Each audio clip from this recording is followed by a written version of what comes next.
हाँ May I come in, sir? हाँ बेटा आइए।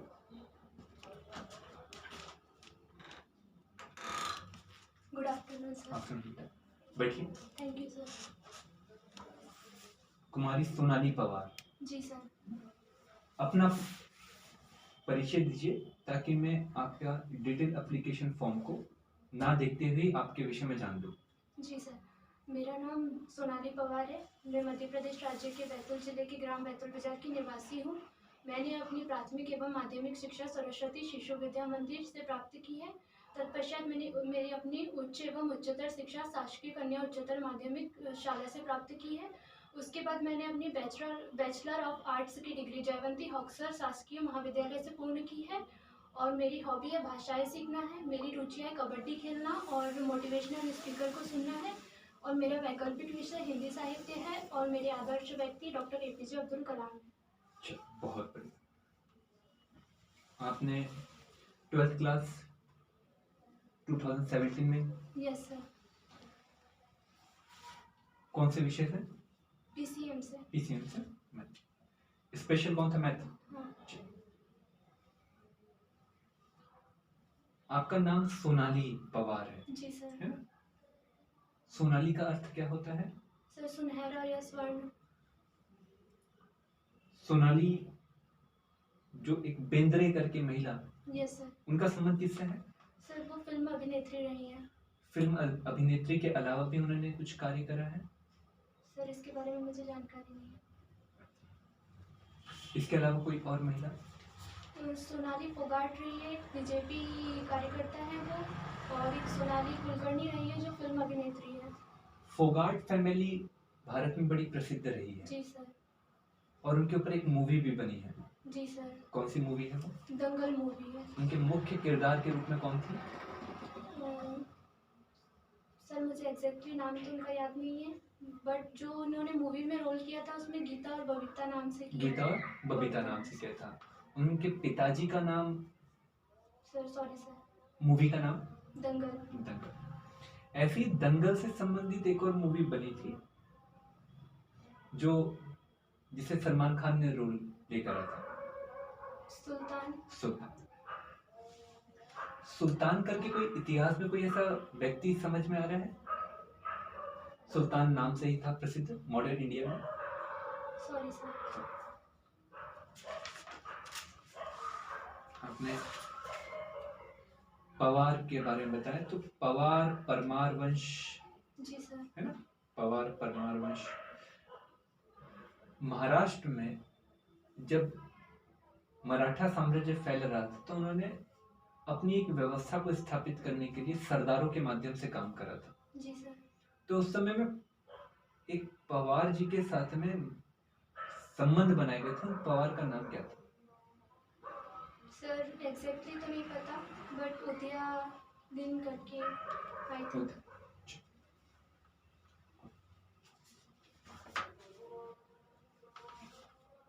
आपका जो संभाग नाम है बताइएगा जरा। नर्मदापुरम संभाग। नर्मदापुरम। कितने जिले आते हैं नर्मदापुरम में? सर 52। नर्मदापुरम संभाग में 10 तहसील है। संभाग संभाग। Sorry sir. मध्य प्रदेश में जिले कितने आते हैं? 52। 52। आप बैतूल जिले में रहते हो? जी सर। यहाँ का जो प्रसिद्ध अभ्यारण्य है उसका नाम? Satpura tiger reserve. Satpura tiger reserve. Betul की सबसे ऊंची चोटी? सतपुड़ा पर्वत श्रृंखला, जिस पर किलन देवी जो 1107 मीटर ऊंची है। 1107 मीटर ऊंची। बैतूल जिले की काली भीत? Sir sorry sir.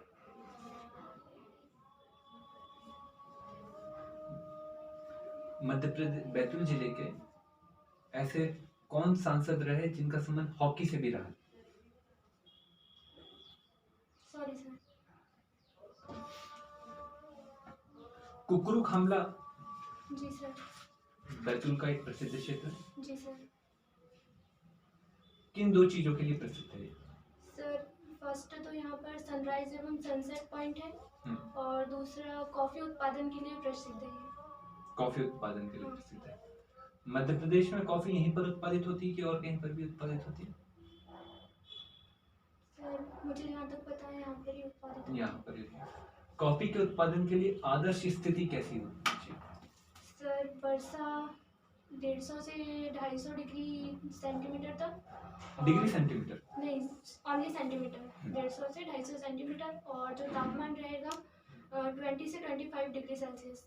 20 से 25 डिग्री 25 डिग्री सेल्सियस तक। क्या इसमें सूरज की सीधी किरणें चाहिए क्या? No sir. इसमें कॉफी की कितनी वैरायटीज होती है? सर मुझे इस बारे में जानकारी आपने मतलब यहाँ पढ़ा नहीं है? जी सर। मध्य प्रदेश की साक्षरता कितनी है? 70.16%। मध्य प्रदेश की आई थिंक सर 71। बैतूल की साक्षरता? 70 पॉइंट के लगभग नहीं है। मध्य प्रदेश एक कैसा जिला है? सर एक आदिवासी जिला राज्य है। आदिवासी राज्य है मध्य प्रदेश। कितनी है, कितनी साक्षरता है आदिवासियों की मध्य प्रदेश में? सर कुल साक्षरता में देखें तो 70% के आसपास ही है। 70। मध्य प्रदेश में एक प्रसिद्ध क्षेत्र है जो बैतूल जिले के अंतर्गत आता है, जहाँ पर जैन धर्म से संबंधित मंदिर बने हैं। कहाँ पर है? ये मुक्तागिरी में है। मुक्तागिरी। कितने मंदिर है कुल वहाँ? 52 जैन मंदिर। 52 जैन। जैन धर्म के विषय में कुछ पता है आपको? जी सर, इसमें महावीर जैन रहे हैं। महावीर जैन जो और इन्होंने त्रिरत्न दिए हैं, सम्यक ज्ञान, सम्यक दर्शन और सम्यक आचरण। यहाँ सम्यक का मतलब क्या है? सम्यक मतलब समान। समान की सही ज्ञान, सही आचरण और उसके पश्चात सही दर्शन। सही दर्शन। जी सर। क्रम को बताइएगा जरा सर सम्यक ज्ञान पहले ज्ञान होगा कि पहले दर्शन होगा? पहले ज्ञान होगा। ज्ञान आएगा। जी सर, फिर उसके बाद आचरण होगा, फिर वो दर्शन बनेगा। दर्शन बनेगा। पहले दर्शन बनता है, पहले सोच आती है कि फिर ज्ञान आता है, फिर आचरण होता है। सर मुझे जहाँ तक पता है ज्ञान से दर्शन आता है। जी सर।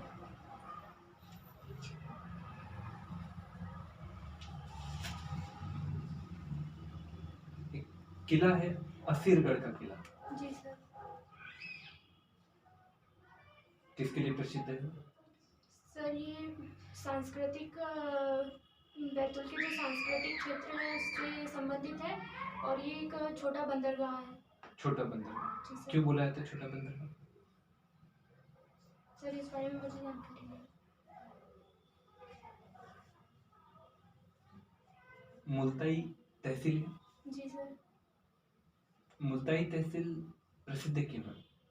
सर यहाँ से ताप्ती नदी का उद्गम स्थल माना जाता है और ये ताप्ती नदी जो सांस्कृतिक तौर पर सूर्यपुत्री कही जाती है, इसके लिए यहाँ पर मेला लगता है और ये प्रसिद्ध दर्शनीय स्थल है। प्रसिद्ध दर्शनीय स्थल है। ताप्ती की कोई प्रसिद्ध सहायक नदी? वर्धा। कहाँ से निकलती है वर्धा? सर ये मुल्ताई से ही निकलती है। मुल्ताई से निकलती है। पूर्णा का नाम सुना आपने? जी सर। कहाँ से निकलती है बैतूल के? सर पूर्णा, sorry sir.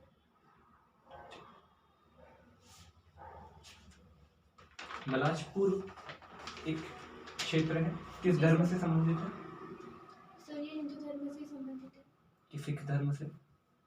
Malajpur, sorry sir. हाँ सर, यहाँ पे गुरु बाबा साहब की समाधि है, सिख धर्म से संबंधित है। और किसके लिए प्रसिद्ध है? सर यहाँ पर मेला लगता है जो बसंत पंचमी तक रहता है, पूर्णिमा से बसंत पंचमी तक 1 माह तक लगता है। और यहाँ पर जो सर मान्यता है कि जो भूत प्रेत वगैरह रहते हैं तो वहाँ पर एक वृक्ष है, उसकी परिक्रमा करने से वो चीज़ें हट जाती है, तो जिससे यहाँ पर जो लगने वाला मेला है उसे भूतों का मेला भी कहा जाता है। मध्य प्रदेश का जो प्रमुख नृत्य है वो कौन सा है? माच। नृत्य राई है और नाट्य माच। माच किस क्षेत्र का नाट्य है? आई थिंक मालवा क्षेत्र। कंफर्म हो? Sorry sir. मलखंभ को मध्य प्रदेश का राजकीय खेल कहा जाता है। जी सर। कब इसे बनाया गया? सर इस बारे में मुझे नहीं पता।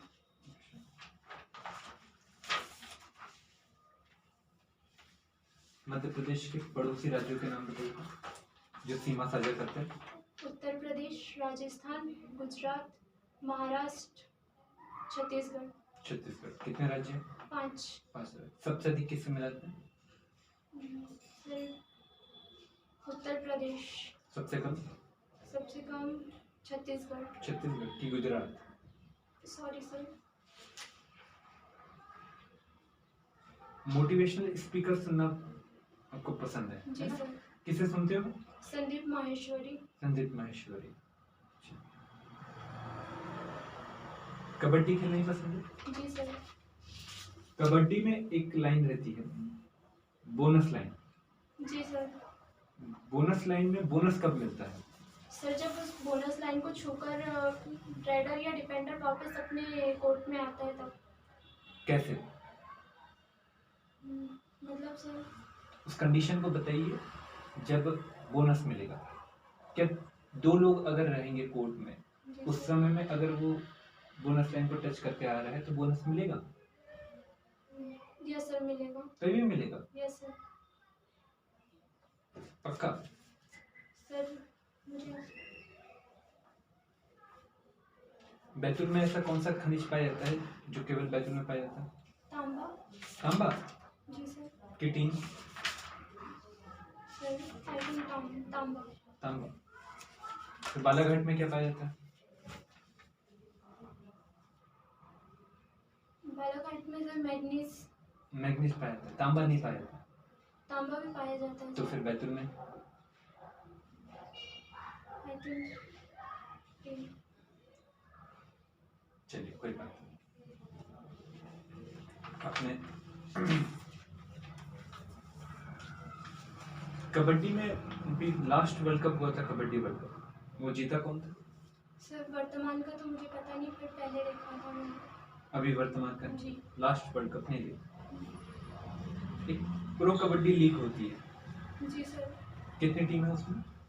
सर उसमें आई थिंक 4 टीम है। 4 टीम।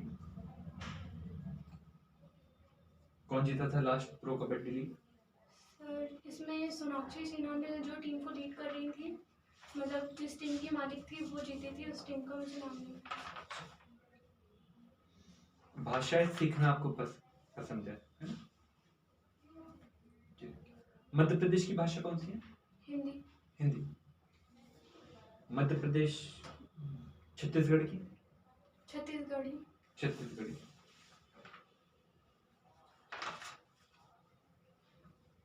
एपीजे अब्दुल कलाम आपके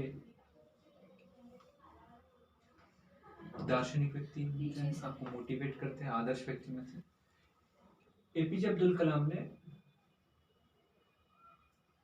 मिसाइल टेक्नोलॉजी के माध्यम से उन्होंने स्पेस टेक्नोलॉजी में आए थे। किस स्पेस टेक्नोलॉजी के माध्यम से मिसाइल टेक्नोलॉजी में आए थे? सर मिसाइल टेक्नोलॉजी के पश्चात ही स्पेस टेक्नोलॉजी में आए थे। मतलब पहले मिसाइल बनाए, फिर उन्होंने स्पेस में। पक्का? Sir I think missile technology को और स्पेस टेक्नोलॉजी को एक दूसरे का पूरक बोला जाता है कि विरोधी बोला जाता है? सर मुझे इस बारे में ज़्यादा जानकारी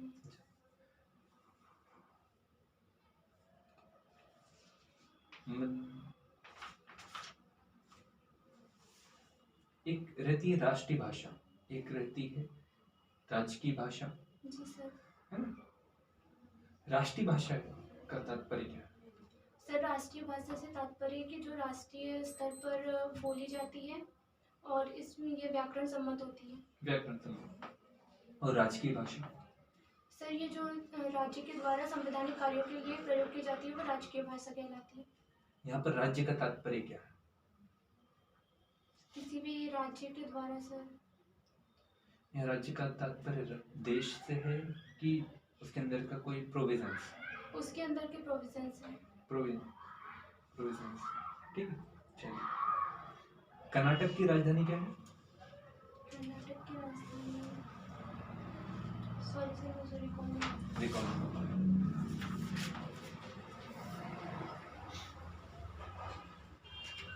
जो 15वें नंबर की राज्य भाषा थी जी वो सर, कौन सी थी? सिंधी। कौन से कॉन्स्टिट्यूशन अमेंडमेंट के तहत जोड़ी गई? 21 कॉन्स्टिट्यूशन। एक कॉन्स्टिट्यूशन अमेंडमेंट का संबंध में जो प्रस्ताव रहता है वो हमेशा सरकारी व्यक्ति लेकर आता है कि प्राइवेट व्यक्ति भी ला सकता है? प्राइवेट व्यक्ति भी ला सकता है। कोई ऐसा इंसिडेंस जहाँ पर प्राइवेट व्यक्ति के द्वारा बिल लाया गया? सॉरी सर मुझे भी याद नहीं। यस। कौन से आर्टिकल के तहत लाया जाता है constitution amendment bill? Sorry sir.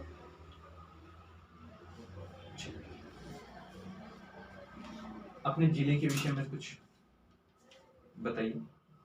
Sir Betul जिला जो अकबर के समय टोडरमल थे, उन्होंने बताया था कि यह भारत के केंद्र में अवस्थित है और यहाँ पर कुछ पर्यटक स्थल रहे हैं जैसे मुक्तागिरी और भारत का पांचवा धाम बोलने जाने वाला बालाजीपुरम और कुकरू खामला। मध्य प्रदेश का जो एक जिला है जिसे ब्रिटिशों ने कहा था कि ये हमारे केंद्र का है, उस जिले में वो स्थान का नाम कौन सा? Sorry sir. बैतूल जिले में है, बरसाली का नाम आपने सुना होगा। जी सर। एक दक्षिण मुखी शिव मंदिर के लिए प्रसिद्ध है मध्य प्रदेश में, कौन सा मंदिर है? सर मुझे इस बारे में कंफर्म नहीं पता, पर आपकी अनुमति हो तो मैं। हाँ बोलिए। सालबर्डी का शिव मंदिर। उज्जैन का महाकाल मंदिर जो है वो दक्षिण मुखी मंदिर है। आप ही का एक पड़ोसी जिला है होशंगाबाद। जी सर। होशंगाबाद किसके लिए फेमस है?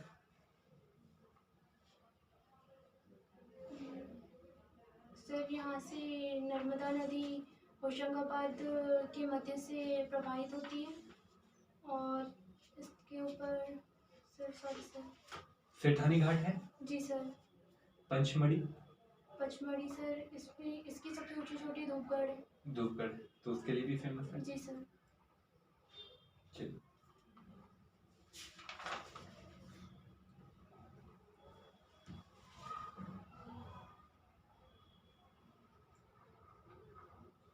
आपने बताया है कि आपके नाम का अर्थ होता है स्वर्ण। जी सर। ये स्वर्ण में इन्वेस्ट करना इकोनॉमी में जी सर। ज्यादा अच्छा रहता है कि प्लॉट में इन्वेस्ट करना? सर मुझे यहाँ तक लगता है कि स्वर्ण में इन्वेस्ट करना क्यों? ज़्यादा ठीक रहेगा, क्योंकि सर ये मतलब स्वर्ण हम बाहर से मंगाते हैं तो इसे हम बाहर से मंगा कर स्टोर करके रख सकते हैं, इसलिए। प्लॉट में इन्वेस्ट करना क्यों नहीं? सर प्लॉट में इन्वेस्ट करना भी ठीक रहेगा, बट स्वर्ण में मुझे लगता है ज़्यादा अच्छा है। हाँ। चलिए हम एक कारण बताएं। जी सर। स्वर्ण में इन्वेस्ट करना इसलिए अच्छा है क्योंकि उसकी लिक्विडिटी अच्छी रहती है, तरलता अच्छी रहती है, मतलब जब मार्केट में बेचना चाहो तो आप बेच सकते हो। और प्लॉट ऐसा रहता है कि आप उसको जब चाहे तब बेच सकते हो क्या? नहीं। इस वजह से लिक्विडिटी के कारण जी सर। किस में इन्वेस्ट करना अच्छा रहता है? स्वर्ण में इन्वेस्ट करना अच्छा रहता है।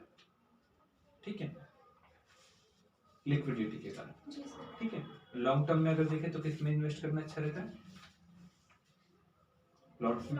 चलिए एक और चीज बताइएगा, एक एक्ट है सारफेसी एक्ट, बैंकिंग से संबंधित है। उस सारफेसी एक्ट का उद्देश्य क्या था 2002? सॉरी सर मैं रिकॉल नहीं कर पा रही हूँ। सर एक प्रॉम्प्ट करेक्टिव एक्शन पीसीए करके एक आरबीआई के द्वारा एक नॉर्म्स निकाले गए थे, प्रॉम्प्ट करेक्टिव एक्शन, वो क्या कह रहा है? सर मुझे इसके बारे में याद नहीं आ रहा। आपको कंडीशन देते हैं, आप बताना कि आप एक जिले के जिलाधिकारी बनते हो। जी सर। जिस जिले में आप जिलाधिकारी के रूप में कार्य कर रहे हो वह आपका मूल जिला है। जी सर। और आपकी ये ख्याति रही है कि आप जहाँ पर भी कार्य करने के लिए गए हो वहाँ पर आपने निरपेक्षता का उपयोग प्रदर्शन करते हुए हमेशा कंडीशन को सॉल्व किया है। जी सर। आप जिस जिले में गए हो वो आपका मूल जिला है, जिस वजह से आपके सभी रिश्तेदार जो है वे सभी प्रकार के कार्यों को करने के लिए आपसे उम्मीद लगा कर बैठे हैं। इस वजह से सब लोग खुश भी है और आप इस बात से भी खुश हो कि सब लोग मुझसे उम्मीद लगा कर बैठे हैं। इसी दौरान आपने देखा कि आपसे कुछ रूठे हुए आपके रिश्तेदार थे जिसे आप वर्षों से मनवाना चाहते थे कि किसी प्रकार से उनसे बात हो जाए। तो आपके सामने ऐसा होता है कि उनका कुछ एक इनलीगल वर्क रहता है। जी सर। उस वर्क में पेच फंसा रहता है कि कलेक्टर ही उस काम को अगर लीगल कहे तो लीगल कह सकता है और कोई नहीं कर सकता। जी सर। फाइल आपके पास में आती है और आपकी बरसों से तमन्ना है कि उनके साथ में आपके संबंध अच्छे हो। तो आप उस परिस्थिति में क्या करोगे? आप अपने रिश्तेदार को ज़्यादा महत्व देंगे कि अपने निष्पक्षता को ज़्यादा अधिक महत्व देंगे? क्योंकि ये संभावना है कि जो रिश्तेदार है वो आपकी बहन के जीजाजी हैं। यदि आप मना करते हो तो स्वाभाविक रूप से आपकी बहन को उसके बाद में घर पे कभी आने नहीं देंगे, सभी प्रकार के संबंधों को रोक देंगे। और आप अगर मना करते हो तो ये प्रभाव पड़ेगा, अगर आप हाँ करते हो तो आपकी जो छवि इतने वर्षों में बनी रहेगी, 10 वर्षों में जो बनी थी वो पूरी धूमिल हो जाएगी। और संभावना है कि आपका जो फाइल है उसमें कुछ गलत बातें लिख दी जाएंगी जो आपके प्रमोशन के लिए, आपके आगे के भविष्य के लिए नकारात्मक हो सकते हैं। तो आप क्या करोगे? सर मैं निष्पक्षता को ही चुनूंगी, क्योंकि जो भी काम हम करेंगे, क्योंकि हम एक ऐसे पद पर है कि यदि हम कोई ऐसा काम करते हैं तो उसका प्रभाव सिर्फ हम पर न पड़कर हमारे आसपास के सभी लोगों पर पड़ेगा।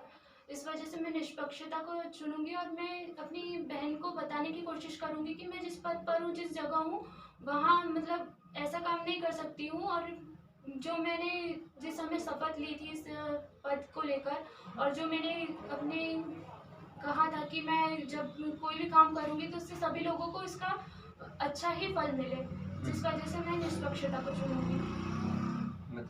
मतलब आप ये कह रहे हो कि आपकी निष्पक्षता के कारण ही आपको सिविल सेवा में चुना जाए? जी सर। निष्पक्षता और करुणा, इसमें किसे महत्व ज्यादा हो? सर निष्पक्षता को। निष्पक्षता को? जी सर। कि करुणा? सर निष्पक्षता को दूंगी और फिर वो परिस्थिति पर निर्भर करता है कि किस अनुसार हमें कार्य करना है। कार्य करना चाहिए। आपकी 2 नेगेटिविटी बताइए, 2 पॉजिटिविटी बताइए। सर पॉजिटिविटी में हार्ड वर्कर और अपने काम कार्य को लेकर तटस्थ और प्रतिबद्ध हूँ मैं। और नेगेटिविटी में सर मैं इमोशनल हो जाती हूँ जल्दी, और एक गुस्सा जल्दी नहीं आ पाता है। नेगेटिविटी में? जी सर। ये पॉजिटिविटी होना चाहिए, गुस्सा तो आना चाहिए। जी सर, गुस्सा जल्दी आ जाता है। सॉरी, गुस्सा जल्दी आ जाता है। अब गुस्सा जल्दी आ जाएगा तो मतलब आप गुस्से में वो निर्णय लोगे? नहीं सर, मैं आप हाइपर हो जाओगे तो निर्णय गलत हो जाएंगे। हाँ सर, पर मुझे ये भी ध्यान रहता है गुस्से में कि अपने आप को कंट्रोल करे, अपने आप को सहज रखे। सहज। चलिए, आपसे मिलकर बड़ा अच्छा लगा। जी sir. Thank you. Thank you sir, have a nice day. Thank you.